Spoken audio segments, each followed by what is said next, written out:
All right, everyone, welcome to the Real Estate Game Changers Show. I'm your host, Mike McKay, based in the Jacksonville, Florida market.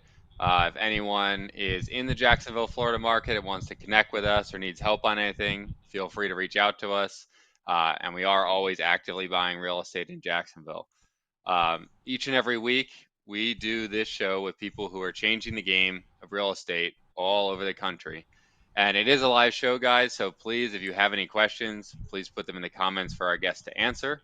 Uh, this week, our guest on the show is William Branum, and we're going to take a little bit of a different approach today. He is going to talk with us a lot about leadership, and he has also talked to and worked with some real estate companies on leadership. So it'll be great to get his insight for people who are listening to the show. So, William, welcome to the show. Thanks for having me. I was just taking notes on what I need to talk about. Just put my thoughts together really quickly. Fair enough. Well, for people who don't know you, could you just share a little bit about your story and kind of how you ended up where you are today? Yeah, so I grew up in a town outside of Meridian, Mississippi. Not a very big population. I was very much a country bumpkin. I was poor as dirt growing up, maybe even poorer than dirt. But my free lunch kind of poor. First through 12th grade. My dad was a retired Navy guy. I swore I would never join the Navy. My mom was an X-ray technician at the state hospital that got shut down. So she sold tires at Sears for like pretty much the rest of her life. Then my dad became a truck driver, and then he had a wreck and messed up his arm, and then he couldn't drive a truck anymore. So poor with some poor on top of it. But both parents had a tremendous work ethic, and I always swore that I would never join the Navy. I was heavily involved in the Boy Scouts. We mentioned before the show that I was an Eagle Scout, and I went to a national jamboree, and at that national jamboree, I met a kid that he was like, when I graduate from high school, I'm going to go to the Naval Academy because I want to fly F-14 Tomcats and I want to be a Navy SEAL. And I was like, that's cool. Maybe I want to go to the Naval Academy, and I for sure want to fly F-14 Tomcats like Top Gun. And what's a Navy SEAL? And so he was like, hey, the most advanced super military fighting force. They work in small units. They jump out of airplanes, blow stuff up, shoot guns, scuba dive, all that good stuff. And I was like, yep, that's cool. That's what I want to do. Because I always knew I wanted to be part of some sort of small elite military organization. I just didn't know what that was. Mm-hmm. And when I was growing up, we didn't have cable or anything like that. There was certainly no internet back in the days. Al Gore had not invented the internets yet. So we didn't have that. And there were not very many books out there. So I was just like, whatever. So I went to this national jamboree. I came back home, and like a week later, the Navy recruiter calls my house. And this was the summer between my 11th and 12th grade of high school. And he was like, hey, man, have you ever thought about joining the Navy? And I was like, oh, well, I have to make a decision right here. Yeah, I was thinking about joining, going to the Naval Academy, flying F-14 Tomcats, and being a Navy SEAL. He was like, check. Got you. Why don't you come on down here to the recruiter station and let's have a conversation? So I went down there. He showed me a really cheesy recruiting video for the SEAL teams. I was like, yep, where do I sign up? And then how do I go to the Naval Academy, and how do I become an F-14 Tomcat pilot? So he was like, oh, one thing at a time. So let's get you in the Navy. So I joined the Navy in the delayed entry program. I eventually graduated high school, went directly straight into boot camp, took the Navy SEAL screening test, and I failed the push-ups. And so I had to start all over. And then I went to a Navy school, that because in the Navy you have to have a Navy job, like specific to a very specific job in the Navy for you to advance. And so this was called Gunner's Mate School. So I became a Gunner's Mate, which I thought had to do with guns. It actually has nothing to do with guns. It was a 6-month school that was all about electronics, hydraulics, and pneumatics.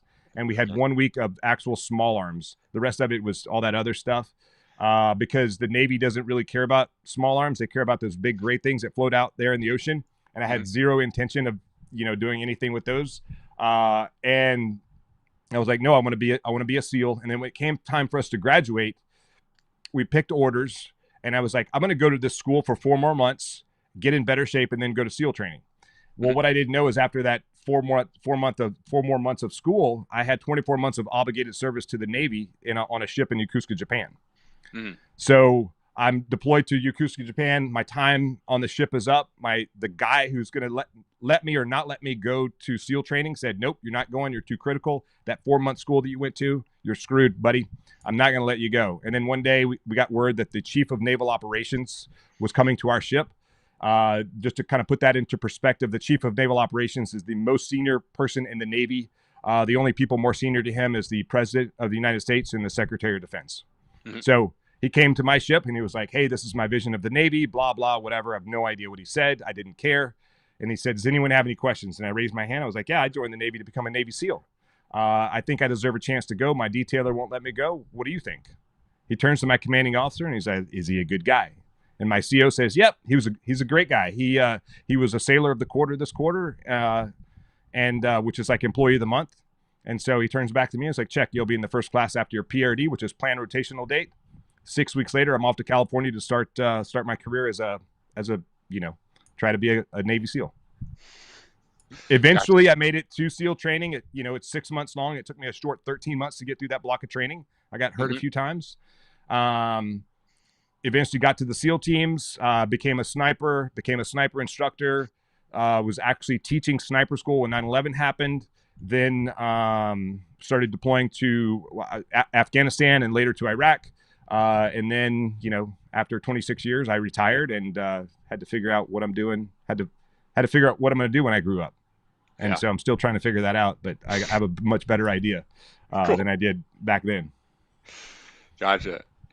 And so when you asked I'm sorry, I forget the title of the guy, but basically the head honcho in the Navy, yep. Right? And you're on a ship, there's probably, I guess, hundreds, if not thousands of people watching him speak during this, or?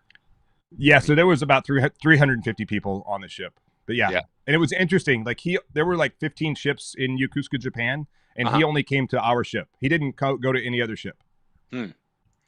What, like, I would imagine that's a pretty ballsy question to ask in front of 350 people, especially when the person above you had already told you that they weren't going to allow you to do it. So like how did you get the courage to ask that question?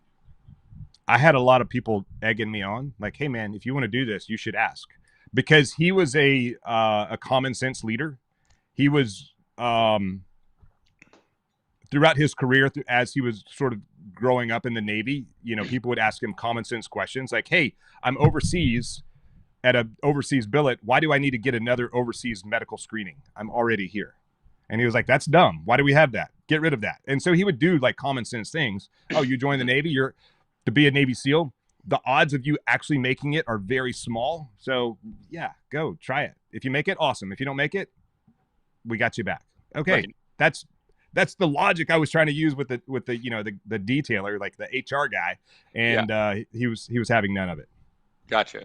So ends up working out for you. You go to Navy SEAL training, which, I'm sure most people listening to the show know is probably one of the hardest things to do in the world. And I've heard, I obviously haven't gone through any of that, but from either documentaries or a few friends who I've known who've been in the SEALs, they say it's all mindset, right? They're like, it's not a physical challenge, it's a mental challenge. So I think a lot of things in life, especially business, are mental challenges as well. So how did you stay in the right mindset during that time? Well, I would argue that it's I get asked the question, is it more mental or is it more physical? And I would say it's both. It's 100% of both. Because when you can push your body much further than you think you can, but you have to just not quit. Yeah. And it's easy to say, but it's hard to do. And it's one of the things I talk about a lot of times is, naked. So, I have a hat and shirt and everything I wear is about getting naked. And so the in and naked is never quit. And one of the things that I learned is like, it doesn't matter how hard it is. You can just create these small victories. And a small victory is just like a little tiny win. And every time you just stack those small victories over and over and over, and pretty soon you're at the end of whatever thing that you started. So for example, Hell Week is 5.5 days. You're cold, you're wet, you're miserable, you don't sleep. Actually, they let us sleep for about 2.5 hours, which was probably the worst punishment, was getting up from that sleep Yeah. and having to like go get wet in the ocean. But that was the worst part, 100%. But you know, one of the things that they do in Hell Week is they feed you 4 times a day. So Hmm. it doesn't matter how much it sucks. All you got to do is make it to the next meal. You Hmm. have an hour to sit down, be warm, be kind of with your own thoughts, be still, drink, eat, and then get up and go do it again. So just make it to the next meal. That's all you got to do. Make it to the next meal, make it to the next meal. Those are small victories. So no matter what you're doing in life, you just make it to the next meal. But kind of on the mindset side of it, there was no other I was either going to leave through the front door with a diploma in my hand or through a body bag. I Yeah. wasn't like I didn't show up to quit. Like I showed up to actually do the work and graduate at the end of it. I didn't like there were a lot of guys that show up just to I think they believe that there's value in just showing up, but then they didn't really want to be there. I Hmm. think they were Okay. completely in their own head. Yeah. They like the idea of it, but not the actual execution of it. Okay. What did you find? Because I know the dropout rate's significant, right? Like, what are the differences between the people who make it and the people who quit? I think it's a good question. I think, a lot of it is there were when I showed up, I was an okay, I was mediocre. I'll say I was mediocre. Hmm. And as far as running and push-ups and everything else, I thought I was an okay runner. And then I got out there on the soft sand and I realized that my running sucks. And I hate running. And pretty soon I learned to hate swimming as well. I was a good enough swimmer. I wasn't a great runner. I eventually got better. But, in buds, you fail often every day, multiple times a day. It doesn't matter how right you are, how well you do it. It's never good enough. And so the instructors just start hammering you and you just do it. You just do what you're supposed to do. And some people were just not okay being told that they weren't good enough and they would quit. And these Hmm. were phenomenal athletes. These were like Olympic alternates. These were, the starting team in, in collegiate academics, collegiate sports. They were really, really good at what they did, but they were so used to working really hard and winning and then being praised for their wins. Now you're in a very different environment. It doesn't matter how good you are, how much you win, you're still not good enough. And that got Right. in their head. Other parts Mhm. were, the cold water. They're like, I'm just not getting in that cold water again. It's too much. Or I watched a guy quit right next to me because he got a little bit of water. He aspirated a little bit of water, and then he was like, and he was a smart. He'd been in the Navy. He'd been in kind of special operations before, but he wasn't a SEAL. And he was like, he aspirated a little bit of water. He freaked out, and he was like, I quit. And I felt really sorry for the guy because we were just practicing this event called drown proofing, which is Hmm. where your hands are tied behind your back, your feet are tied together, and you jump in the water and you're supposed to survive. Yeah. And we were just practicing this. Our hands were not tied, but we were holding our hands behind our back, but our feet were tied together. And he was one of those like just physical studs. Like he could run for days, he could swim great, he was a great leader, charismatic, all this stuff. And he's right next to me, and then he like gets a little bit of water and he's choking, and he's like starts calling for help, and I'm like, oh, that's not good. He's like, help me, I'm drowning. And I was like, I wanted to say, and when like you hear that as an instructor, you're like, boom, pay attention to that guy. Hmm. And I'm like right next to him. And I wanted to say, let go of your hands and grab the side of the pool. But I don't want to get in trouble either. Right. And so, he's like, help me, help me. And the instructors were like, just quit and I'll get you out. He's like, fine, I quit. Get me out of here.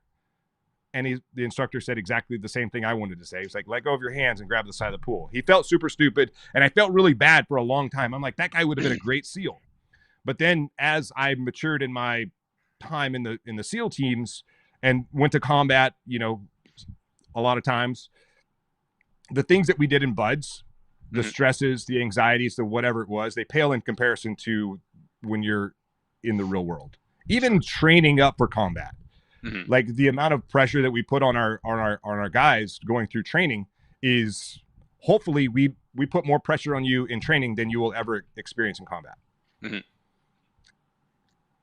That's true most of the time, but sometimes, the enemy always gets a vote, so we Yeah. don't always get to do that. But I've been in situations in combat where I was like, I thought we were going out for like, a 5-hour deal, and we're still out a month later. Yeah. Yeah, can we get a resupply again and again and Right. again? Right. So yeah, Yeah. I'm not sleeping in my bed again tonight. So Right. And then shifting that over kind of to the business side of mindset, like, now that you're no longer in the military, is there anything that you do like each day to stay in that right mindset for your business? I work out almost every day. Matter of fact, right before this call, there's a hill behind my house, and it's a pretty serious climb just to get up. It's only like a mile and a half, but Hmm. I'll do that. I've joined. Uh, I became the COO of an organization called Man Made, and we go Hmm. out and we do some like pretty epic stuff. We go out and do, we've hiked the Grand Teton, we've hiked the Grand Canyon rim to rim to rim, uh, in 24-hour period. We saved a kid's life on that event. That was, one of the top five hardest things I've ever done in my life, was that rim to rim to rim of the Grand Canyon. Really? Okay. Um, How many and miles is that to so do that? it was 54 miles, I think, is what we traveled. Hmm. And the thing about the Grand Canyon is, when you climb a mountain, you climb up, and then you have gravity helping you come back down. Hmm. Well, the Grand Canyon, you start at the top and you go to the bottom, and you go across, and you go to the top, and you come back down, and you go to the cross, and then you have to climb the mountain to get out of the canyon. Yeah. And that last 5.5 hours was, golly, that was, I went to some pretty dark places, but I was able to do it just because, having these sort of milestones in front of us help to train for, give us mission and purpose and things like that. Because when I retired from the military, I felt like I lost my mission and my purpose and my team, and it took me a Hmm. long time to figure out what that is. What is my new mission? What is my new purpose? And who's going to be on my new team? And Hmm. so what I do now is, when I who was it? Jim Rohn, I think, said that you're the average of the 5 people that you Hmm. surround yourself with. So I keep my inner circle pretty tight, and even so much that I may even pay to have people in my, what I would consider my inner circle, people that I trust, coaches, Hmm. consultants, things like that, people that are going to help raise me to a new level, and Hmm. then I of course will help raise them to their new level as well. But part of that is surrounding yourself by people that you consider to be better than you in your inner circle, and I call that just kind of building my new SEAL team. Yeah. Gotcha. And then, there's also this aspect too of like for people who are leading teams, like, even in business, for example, is influencing the mindset of the people that you lead, right? Because you need them to be in the right mindset to accomplish your mission. So, what's your advice to people who are leading employees or teams, and how to make sure that their people are in the right mindset as well?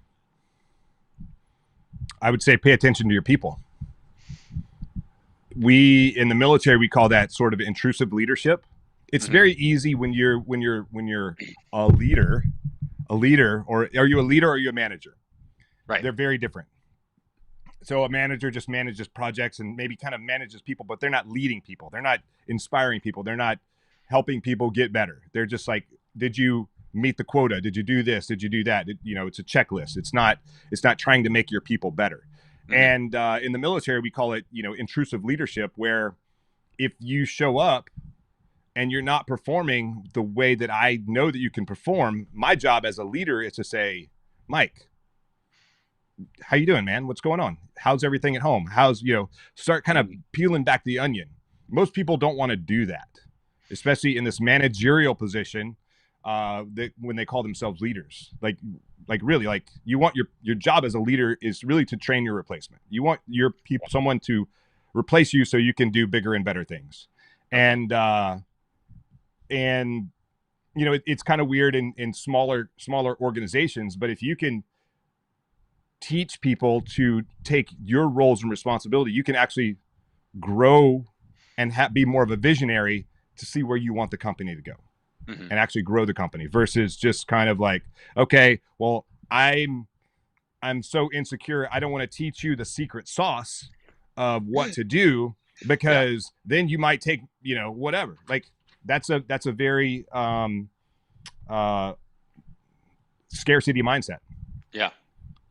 So if you have more of an abundance mindset, you just give it all away. You just train your people like, okay, maybe you want to cut away and go do your own thing. That's fine. I mean, it's not great for me as a leader. Like I've trained you to do this, but starting a business, starting a company, starting whatever, and from the ground up and trying to build that, it's not easy. Hmm. And you know, you got to remember that. But if people want to leave your organization and start their own thing, I would support them. Like, hey, what do you need? Yeah. I'll help you. I'll help you grow. Yeah.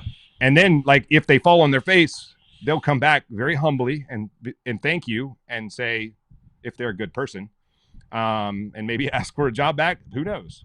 Yeah. But having that abundance mindset of like having the willingness to give it all away and train your people to be better than who you are, or Hmm. the better leaders than what you are. And that just makes the world a better place, because what that'll do is that'll bleed into their families, and then that'll bleed into their friends, and it just at an organic level just bleed across the board. Yeah. And is there any like specific things that you have, for example, like let's say owners of small companies, and I know you go in and you coach and consult with a lot of these people. Is there anything that you usually see on day one that, hey, like this is like a really common mistake that they're making? You shouldn't be doing this. I think a lot of it is, there's most companies are not working as a team mentality. Mm, They're okay. working as a bunch of individuals working on their own goals. So real estate is a great example of that. Hmm. You know, it's my transaction, it's my whatever, it's my client. Stay away. Hey, can you help me? Like whatever. Like, can you cover my open house? But they're not. It's not really a team environment. And so I Mm, think the broker generally has to cultivate that team environment. Or if you have some like a more senior uh, agent that brings on junior agents, and they share the commission, and kind of across the board. That's more of a hmm. team environment, like everyone is supporting one another. Or maybe you don't get a commission for this because I helped you out, but um, I got your back when you helped me out. I got your back, and if you can work as a team, maybe it's not monetarily uh, supporting one another, but if you can work together for everyone's success at the organization, no matter Hmm. what the organization is, that's the biggest problem. Most people are working as individuals, not as a team. Yeah. And how do you cultivate that different culture, right? If you go into like a highly individualistic culture, how do you change that over time to be more of a culture that focuses on teamwork? It's not easy, but there's exercises that you can do. A lot of it is I put together some programs to come out and like kind of teach leadership, teach Hmm. people to trust one another. One of the biggest problems is no one trusts anyone. Hmm. Totally reasonable, but trust is a big thing. Again, we're a bunch of individuals, and it just takes time. Actually, one of the things I tell leaders is, what do you want the culture of your organization to be? Hmm. And so I'll like draw a triangle on the board, and I'll say, okay, there's three things that drive culture, or the way you drive culture is you have to do three things. It Hmm. has to be, you can call it your core values or Hmm. whatever you want to call it. It's 3 to 5 things, no more than that, that you have absolute conviction about, and something that you can say every single day. So because if you're not driving the culture of your organization, someone else is driving the culture, and it's probably Hmm. not the culture that you want. Hmm. So that's what I tell people is, you have to drive the culture of your organization. If you don't drive it, someone else is driving it. So you just create 3 to 5 things you want, like whatever. So for me, it would be naked. Hmm. It's an acronym. The N is for never quit. The A is accept failure. The K is kill mediocrity. The E is expose your fears, and D is do the work. Everyone that knows me knows that's my core values. That's my acronym. That's the thing that I will always come back to no matter what.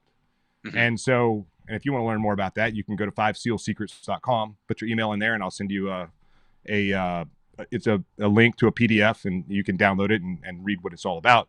But it's also a keynote that I get from stage. But that would be an example of my core values, Hmm. the culture that I want to drive in my organization. Anyone that works with me, that's they know that that's what I do. That's the way I think, and I always come back to those 5 principles. Hmm. And so that's the first part is the core values. What are the other two pieces of that triangle? Or did you mean the core values were the three That's sort of quarters? that's the culture. So to drive the Okay. culture, Okay. you figure out what are those 3 things. Maybe it's trust, maybe it's hard work, maybe it's um, customer service. Yep. It's completely up to you, whoever the leader is, and then you drive that to your employees or your team members every single day. Hmm. The Navy's core values were honor, courage, and commitment. We Hmm. say it every day. We say it all the time. You can have absolute conviction, and if someone is outside of those core values, you can punish them because they're not upholding the values of the Navy. Hmm. The Army has their own core values. Every organization have some core values. You don't have to call it core values. You can call it whatever. This is the culture: Yeah. hard work, customer service, and whatever, and Yeah. trust. I don't know, but it's individual for that organization and the leader. What do you want to drive? What do you want the outcome of your organization to be? What do you want the culture? What do you want people to think about when they come to work every day? When they Yeah. leave work, they're still thinking about that. When they start saying, what is the message you want them to start saying to the other people in the organization, to clients that they're working with? These are our core values. These are the things that sets us apart from everyone else. This is why you're going to be successful working with us, not someone else. And how do you, besides saying those like kind of out loud every day, is how else do you drive those points home or those values home with your team? I mean, you got to say it first. You got to figure out what they are. You got to write them Right. down, post them, put them in the office, put them around so that people can see them. Hmm. Put it in your signature line in your email, just so that people can always see that anytime they get a message from you. And then Hmm. post it on social media. Just constantly put it out there in the world so people can see it. It in the world of sales, it used to be like whatever, like 7 touches to like for someone to actually pay attention. I think the Hmm. numbers, like with our TikTok brains that we have now, I think it's like 47 or something like that. Yeah. Yeah. So you gotta be more consistent. But again, that's what I go back to. You have to have, it has to be 3 to 5 things. That's simple. You can remember 3 to 5. You go above 5, you're like, I think 5 is the extreme. Hmm. 3 is much easier. I've talked to companies. I'm like, what's your core values? How many do you have? They're like, we have 13. I'm like, okay, list them off. And they get lost at like number 7. I'm like, Right. okay, so you don't even know your own core values. How do you expect your employees? Like, what is the culture? Like, what are you trying to drive? Let's Yeah. keep it simple. That's why acronyms are great, because it's a little hard to figure out an acronym sometimes. Sure. But if you keep driving that, it's something that's easy to remember and it's simple. People will fall in line because it will become infectious. Yeah. And I know what we do, but what do you do when someone violates your core values? Oh, that's not a good plan. That's not good for them. That's their longevity with the organization is very short. Yeah. They may get promoted to consumer. Fair enough. So they're gone basically. Yeah. Yeah, You know, we're the it same way. depends. Yeah, yeah, It could happen. It could happen. Yeah, yeah, you yeah. get a promotion. Yeah. Yes. Out the door. Yeah. And there's obviously you take a lot of leadership lessons from the military, but what parts do you think from what you learned in the military carry most over to the world of business? Gosh. Um. Let me just kind of stick to the leadership piece of it. So Yeah. there's I'll talk about 2. I call them 5 SEAL secrets of leadership, but I'll just cover 2 of them. Mhm. One of them is multitask like a Navy SEAL, and I'll use a gunfight to kind of illustrate it. So when you're in a gunfight, there's only 3 things you have to do, and you have to do them very, very well. You have to be able to shoot, you have to be able to move, and you have to be able to communicate. And the secret is there's no such thing as multitasking. That's at the end of the day, that's you can't do 2 things at once. You can't Mhm. do 2 things effectively at once.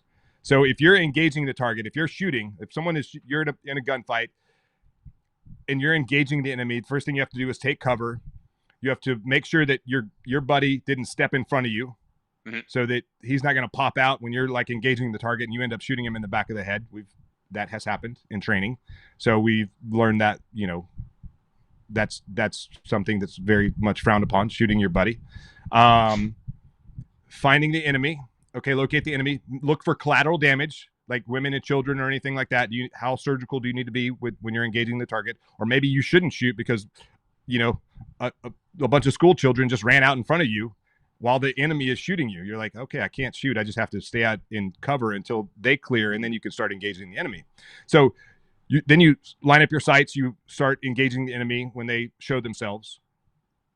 And then when it's time to communicate, you have to stop shooting, look around, look at the guy to your left or your right, pass whatever the word is, and then wait for him to yell the word back to you. So now it's communication. Communication, to be effective, has to be two-way. You can put your message out there in the world. If no one responds, then it's not effective communication. And if you're trying to shoot your gun, you're trying to engage the enemy effectively and communicate, you can't look at the person because it's high stress environment. You can't look at the person and still also engage the enemy. It just doesn't work. You know what I mean? Or when you're moving, you stop talking to people. You just make the determination to move. You stop shooting, and you turn and you haul the mail to the next piece of cover. Or so you want to reduce your exposure to enemy gunfire. So you can't do any one of those three things well unless you stop doing the other two. So multitask like a Navy SEAL. There's no such thing as multitasking. So for example, put it in like sort of the business environment. You're in there, you're like writing an email to a customer, a client, whatever, and or to the team. And then one of your employees comes in and they're like, hey, I got this issue. This Mike, he's been really mean to me. He said this thing, or my family, or whatever. And you're like, okay, yeah, check. I'll talk to Mike. No big deal. Okay. And you just keep typing and you're kind of halfway listening and halfway thinking about what you're actually writing. So you're trying to multitask and you're actually failing in doing both of those. So now you don't really know what you're saying. So what you have two choices. You can either say, hold on just a second, let me finish my thought here, and then stop typing and look at them and actually engage and listen to what they have to say and have a conversation about it. Or stop typing, have the conversation, and then go back to finishing the thing that you were doing. You just can't do both. It's like people driving and texting. You're like typing away and like a mom with her baby like walks out in front of you because she wasn't whatever. And that all ends really badly. So to multitask like a Navy SEAL, there's no such thing as multitasking. Secret number 2 is I say leaders get no bullets.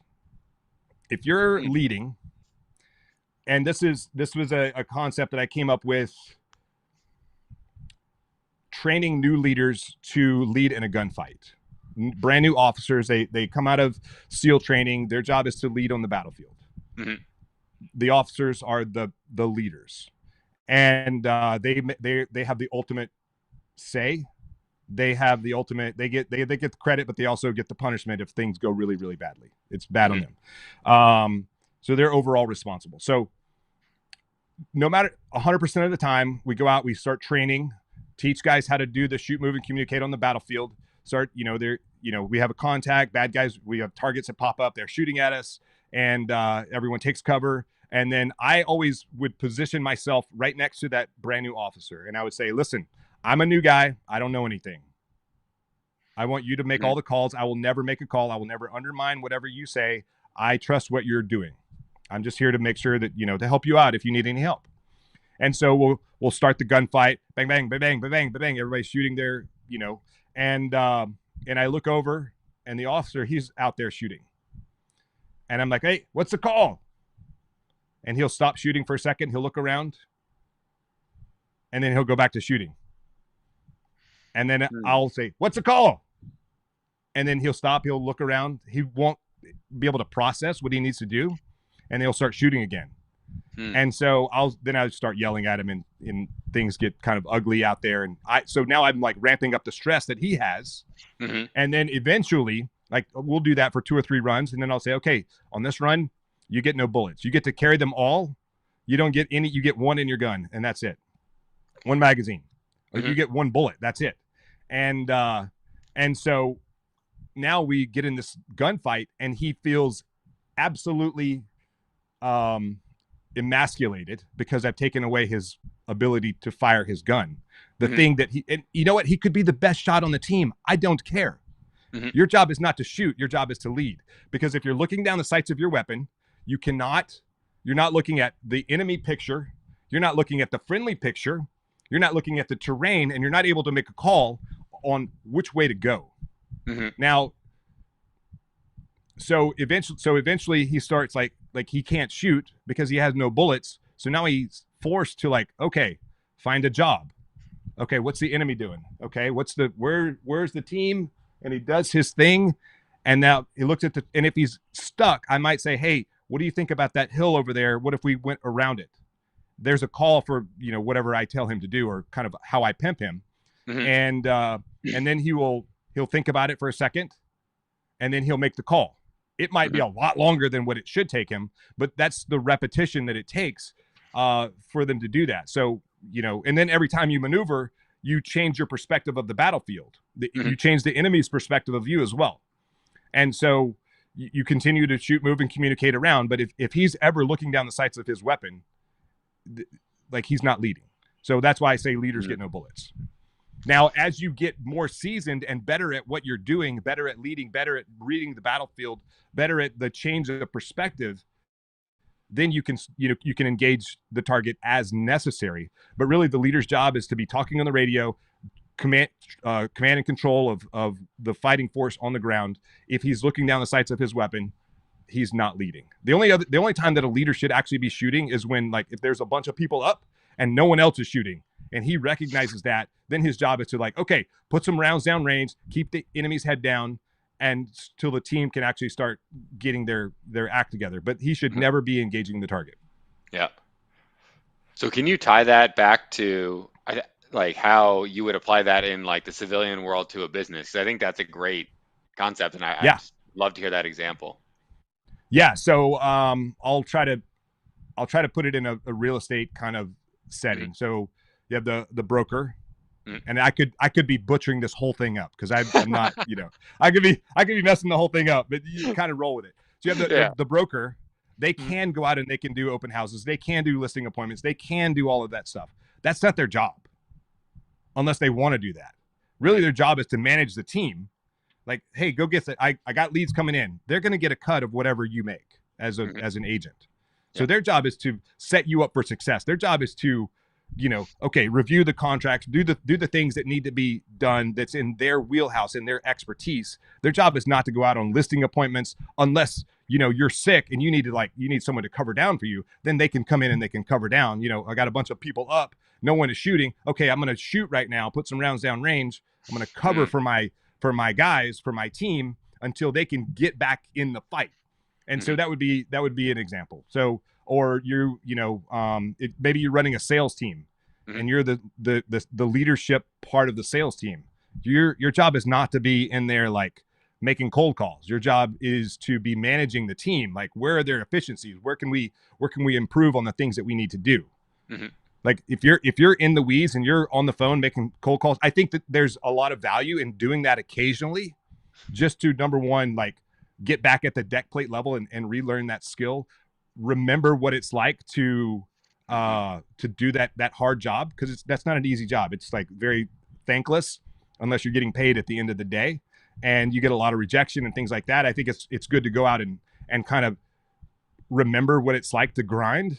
But your Hmm. job is not to do that on a daily basis. Your job is to actually lead the team and find efficiencies and figure out, like, what are the KPIs that we can use to make more money, to make the team more successful, to make the company more successful, so we can all make more money at the end of the day. Hmm. And what's your advice to someone who's maybe growing a company, right? So maybe they got a few employees, but they're not yet at the stage where they can devote all of their time to leadership and management, right? There is a time period in a business where, owners got to be bringing in revenue, right? So what's Yep. your advice to people going through that time? That's a little bit tougher. In when we do room clearances, there's a cardinal rule that you will never clear a room by yourself. Mm-hmm. You always want at least two people. Well, sometimes you got to clear a room by yourself. Like in training, the foundation is you never clear a room by yourself. But in the real world, you may find yourself alone and unafraid. Like, how did I end up here by myself with no one behind me?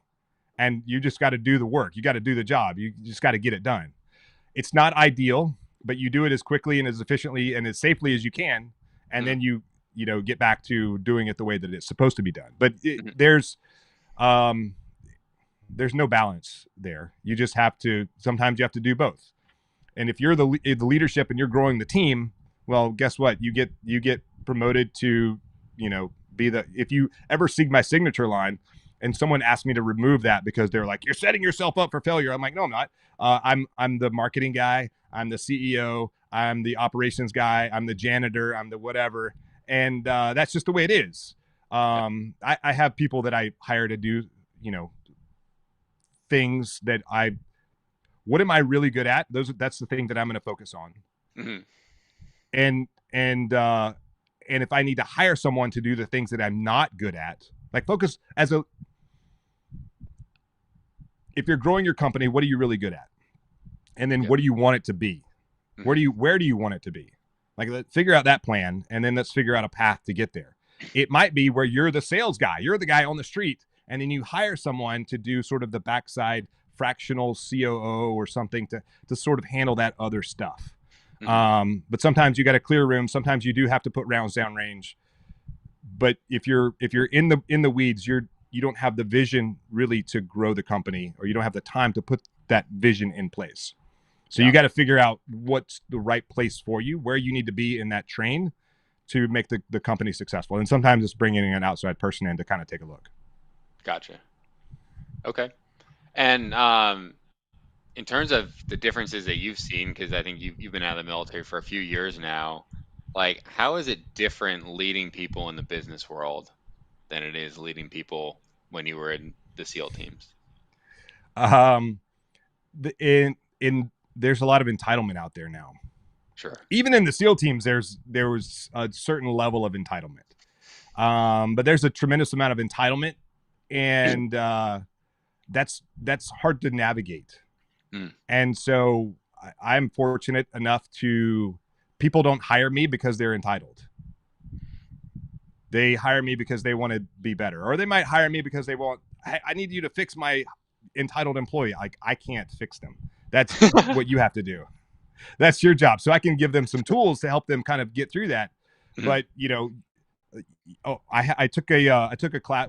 One of my bosses in the teams, he went to Harvard for grad school. The Navy, it was a Navy program, and he said, my favorite class at Harvard was the negotiation class. So we hired his professor from Harvard to come down and do a 3-day class on negotiation.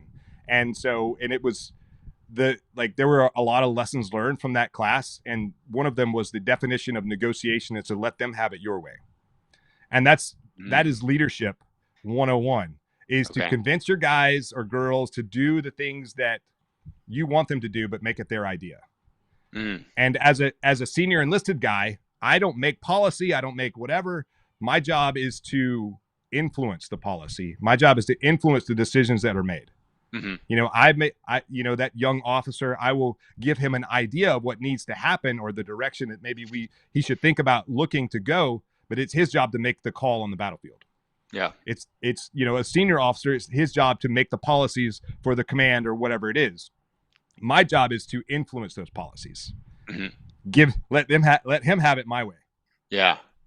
And how do you go about that in the business world, right? Like, how do you go about leading someone in a way where they do think it's their idea that you've kind of guided them there? Like, any tactics or tips around that? You got to develop the trust, first of all. Okay. And second, I would say empower them as much as you possibly can. Ask them, how would you solve this problem? How would you attack this situation? What would you do to, like, when you start asking them questions, what do they think about this direction of the company, or how to solve a problem or plan a mission or whatever? When you start giving them ownership of stuff, and you maybe give them, secret number 4, which is commander's intent. Commander's intent is, and this was something it took me a long time to really grasp, but commander's intent is like, we're going to go do this mission. This is how we're going to do it. We're going to take helicopters in, not vehicles, because the road is heavily IED'd. But outside of that, these are my left and right boundaries. You go figure it out however you want to do it. As long as it's legal, moral, and ethical, go execute the mission. And so as a leader, you give that ownership, that sort of authority to junior personnel with sort of some left and right boundaries. You know that if, as long as they stay inside those boundaries, they're going to accomplish the mission that you want accomplished in the way that you want. It may not be the exact technique that you use, or that you're thinking of. That doesn't matter. You care about the end result. Yeah. This is what I want at the end of the day. However you get there, as long as you stay inside these left and right boundaries, let's go. Yeah. And you said something earlier, closer to the beginning of the show, where you said like communication is two-way, right? You said you gave the example of yelling over to your buddy, but unless he yells back that he heard it or that he confirms it, then it's not communication, right? So Correct. I think in business that happens a lot. Sometimes to people who are in leadership, they think they've communicated something clearly, but the team actually has no idea what They they're have supposed no to do. clue. Yeah. Yeah. They just all say, yes, boss, right? Like, so Right. what's your advice to people to make sure that doesn't happen in their organization, that communication I is would say, two-way? it would sound something like this. Okay, Mike, I need you to go out and I need you to list this house. I need you to do this or that or whatever. And I need these 3 things done. Like these are non-negotiable. These 3 things need to be done. Okay. What did you just hear me say? It's that simple. And they're like, and they'll say something back to you, and it's like not even close to what you just said. Yeah. Like, how did you? It's like talking to your kids. Like, what did? That's not what I said. And so you don't say it quite like that. But okay, well, this is what I heard you say is this, but this is what I think you said. And so just ask for that feedback. Ask for that. Ask for that feedback. Like, what did you hear me say? Or repeat back to me what I said, because I know it was kind of complicated. Or at least you can take the kind of self-deprecating role. Like, I know that I don't communicate that clearly. Even if you do, it doesn't matter. I don't communicate that clearly, so I just want to make sure that you heard the message that I said. And then you like give them power to either support you, or like you also get to give them the opportunity to say you're an idiot and whatever. So you can really see what they actually think about you when you start giving them that kind of power over you. Yeah. You're the one that's writing the checks. You're the one that's signing the check, their paycheck. So this sort of invisible power over you. And then they're like, okay, check. This is what I heard you say. And then you can really learn about people and what they're hearing and and what they're actually listening to. And then you can address it from there. Yeah, I like that. It's a great piece of advice. Another thing that comes up on this show a lot, a lot of people on this show are managing sales teams, right? And sales people are, let's say they usually have strong personalities, right? I like to say that when we're hiring salespeople, they're not always going to listen. They're always a lot of times going to do things their way, right? Because good salespeople grew up getting away with everything for their entire life because they just sold their way out of it, right? And you want those people, right? But you have to balance that strong personality with making it work within your team. So, what's your advice in that regard to people who are leading sales teams of strong personalities? If they're toxic, get rid of them. Yep. Maybe I have a brain tumor that's giving me like superpower, but it's going to kill me in like a year. It gives me like whatever Einstein level of intelligence, and I can solve world whatever. Do I keep and I can have it easily removed? But if I don't remove it, it's going to kill me in a year. Do I keep the brain tumor or not? Yeah, get rid of it. Right. And what about for the people though? They're not toxic necessarily. Oh, go ahead. But I would say come back to that culture. What is the culture that you're driving? When you can get those leaders, those salespeople, those um, strong personalities to buy into the culture that you are driving in your organization, then you have an ally instead of a potential enemy in the organization. Right. Because those strong personalities are the people who are going to drive the culture. Yeah. You get them to buy into your culture, you win. And any tips to go about getting them to buy into your culture? Start early, like right away, Yeah. like in the hiring process. Mm. And Like if make and sure. if that's something that you haven't done yet, like I like I like setting the expectation early. Like, this is going to suck. You're probably going to fail. You're probably not going to do a good job. Mhm. We go fast and hard, and this is the culture of the organization, and this is how we're going to do it. And you're probably not going to succeed here. Do you still want the job? Hmm. Okay. And they're like, whoa, like no one said, everyone's like, I want you because you're awesome and you're this and that. And you're like stroking their ego. I don't care about your ego. I care about how you perform when you show up. Hmm. That's what I care about. What are you going to do for me today? Yeah.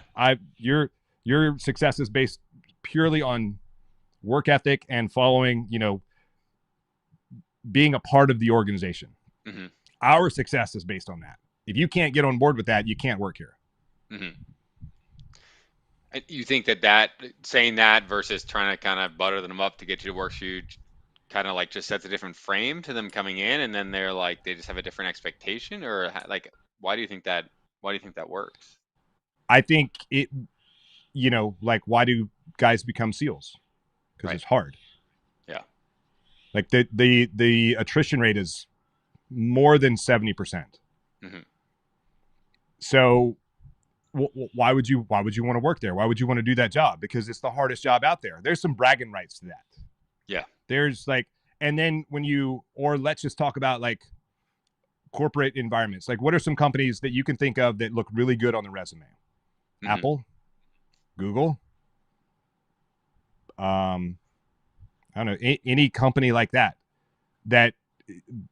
has a big name. Like, it's hard to get in those organizations. Hmm. It's really hard to get in those organizations. But once you're in there, they're like, and you can put that on your resume. I was a whatever at Apple. You're Yeah. like, oh, I want to hire you, Hmm. because they have a culture in that organization. It's hard to get to, but once you're there, and they have very high standards. We have the highest standards of any organization out there, right? So Yeah. if you're that organization, like, we have the highest standards. We don't put up with crap. If you don't perform, you don't get to stay. The end. Get out. Hmm. Oh, you're here performing, you get a bonus. Hmm. But it's all based on completely on performance Yeah. and So you, being a part of that organization, the culture of that organization. yeah, gotcha. So you're setting that, yeah, you're setting that bar really high from the beginning about what the expectation is, and then you only get the people who want to prove you wrong or have Right. the grit Yeah. to prove you wrong. It's like, I mean, it's a sales tactic. Like, oh, you told me I can't do it. Like, that's going to attract that strong personality. Like, F you, I'm going to do it. And I'm going to Yeah. be the best, whatever. Yeah. So, Watch me. yeah, Yeah. Yeah. yeah, get out of my way. Okay, I will Yeah. give you a shot. We'll see. And then support them as much as support as they need. Yeah. If Right. you have that high caliber person coming in. And let's also on the leadership side, right? As you grow a company, right? Might start out that, you're the boss, you're the leader, and ultimately as you grow the company, it's not really effective for you to lead everyone. At a certain point, you're going to have to create leaders underneath you. So, what's your advice to people who are getting to that stage of their company where they need to start growing maybe one or two leaders underneath them? How do they make sure that that person is also grows to be an effective leader? I think you gotta. So number one, you gotta start early. Start training people to, number one, lead themselves first. Can you lead yourself first? Can you show up on time? Can you do the thing, like the bare minimum? Yeah. Because I have found in this weird civilian world that I live in now that, like, that's a really hard thing to do. Get people to want to even show up. Hmm. on time. Like, it's not a surprise. There's traffic, whatever it is. Yeah. A Zoom meeting. How can you not show up on time for a Zoom meeting? That's the easiest thing on the planet. Yeah. You don't have to go anywhere. You can do it from your bed. Yeah. So, but lead yourself first, and then start handing off responsibility. Hmm. So kind of like when I talked about like training new officers to lead in a gunfight, to lead, Hmm. start giving them small bits of responsibility. Like, Hmm. go take this over. I want the two of you to go do this thing, and I want you to be in charge of it. Hmm. The success or failure of this relies 100% on your shoulders. Hmm. And so watch how they perform, see what happens in like how they take on new responsibilities, new stresses. Some people do not want that role. Hmm. So find out as early as you can. Like I've seen a lot of companies promote the wrong person. Hmm. And it's like they have a top salesperson. Their numbers, like they dwarf everyone, and they're like, oh, we're going to promote you into this operations role of the sales team, blah blah blah, whatever. They don't know shit about operations. They don't care about operations. They don't want to do operations. You know Hmm. what? And you're cutting their salary because they're not making commission anymore, Yeah. because they are really good at sales. Leave them in that sales role. Who cares if they make more money than you? They're keeping the lights on. They're paying your check. They're an asset in that role. Hmm. So don't promote the wrong person into a leadership role. Hmm. Promote a leader into a leadership role, and then be prepared to fire them if they don't perform. You have to be able to train them, but don't be afraid to fire them or Hmm. demote them back to wherever they were a better fit. Yeah. Gotcha. And then I think it's actually something that we were talking about internally. We did a training on this week, and curious to get your thoughts on giving feedback to the people that you're leading. Like what is the best way to go about doing that? Let's say negative feedback, right? Because that's always the one that people struggle with the most. In the military, we say praise in public and punish in private. Hmm. So give accolades in front of everyone, but close the door when you're going to have a kind of a not so good session. Hmm. Maybe even start off like, you did this really, really well, but this are things that you have to work on. Hmm. And there should be consequence in there also. We live in a world of we're free of consequence currently. I don't know how we got here, but we're here. So there has to be consequences for actions. And some of those consequences are hard decisions that you have to make as a leader. Hmm. You can't be in this role anymore, or you mess this up, and this is how to fix it. And give them enough rope to either take ownership and be successful, or to write their own sort of job description for whatever their next job is going to be, because it's not going to be here. Yeah. Gotcha. You don't have to be mean about it. You just have to but I would say once you see that first mess up, Hmm. say something right now, because Hmm. bad news doesn't get better with time. Yeah. Most of us, we don't want to ruffle feathers. We don't want to we don't want to hurt someone's feelings. I don't like hurting people's feelings either. I have a heart, although I've been told I have a piece of stone somewhere in the middle of my chest. I don't think it beats, but but I have a heart. I care. I want people to be successful, but it's not. We're not talking free lunches over here. We're talking about you gotta earn your keep. You gotta earn to be here. Like, we're a high performance organization. In the SEAL teams, we have guys that made it through training. And we have to end up pulling their trident and sending them to the fleet. They're no longer a SEAL Mm. because their actions, either on the battlefield, in training, or on their off time, they didn't live up to the code of conduct. They didn't live up to our core values. They didn't live up to the culture that we have in our organization. And so we had to make the hard decision and say, well, we're changing you're being promoted to not being a Navy SEAL anymore. Right. So you get a promotion Yeah. to go work on a ship for the next 2 years. If you want to be back in this community, go away for 2 years and then reapply. Hmm. You don't have to go through training again, but you may have to go through some other sort of advanced training to bring you back up to speed, so you're more in line with TTPs, and then you're still in kind of a probationary role until you prove yourself again. Yeah, gotcha. Well, we're getting to the end here, but there's always one question that I like to ask towards the end, and the question is, if you could go back in time, and let's say that you're kind of just entering your career in the military, and you could give yourself one piece of advice about leadership, knowing what you know now, what would you tell yourself? I would say stay uncomfortable. And the Mm, reason I say that is because the times that I have been in leadership roles and I was extremely uncomfortable, like I wasn't really sure what I was doing a lot of times. That uncertainty, that discomfort made me work harder, made me try harder, made me be more engaged in things that I needed to be engaged in. hmm When I was in leadership roles that I was comfortable, I'm like, I got this. I know what I'm doing. I'm whatever. I had some pretty significant failures as a leader. hmm So I would say just stay as uncomfortable, continue to grow, continue to move, continue to push yourself into more do more things like that than not, because when you're uncomfortable, you're trying harder, or at hmm least me anyway. When I'm in that sort of uncomfortable role, I don't want to fail. And when I was comfortable, I'm like, there's no chance of me failing. And then I have like some failure. I'm like, what the? Yeah. So yeah, so Great. that's what I would tell myself. Stay as uncomfortable as you possibly can. Good enough is never enough. Keep striving for perfection, and you'll do an okay job. Yeah. Great piece of advice. Well, if people want to reach out to you after the show, or maybe they want to get a copy of the Five Seal Secrets that you mentioned, like how could they go about doing those things? Yeah, if you go to 5sealsecrets.com, the number 5sealsecrets.com, just put your info in there, and we'll email you a link to the PDF. You can also, and if you want to have a conversation with me about coaching or speaking or anything like that, you just reply to that email. Super easy to do.